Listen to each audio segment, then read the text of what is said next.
অনেকে অনেকের দেওয়া কষ্ট সহ্য করতে না পেরে আত্মহত্যা করে।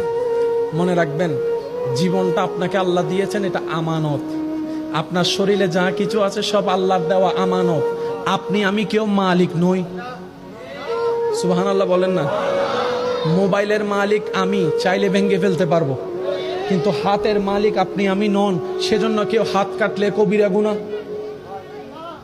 শরীরকে আঘাত দিলে কবিরা গুনাহ।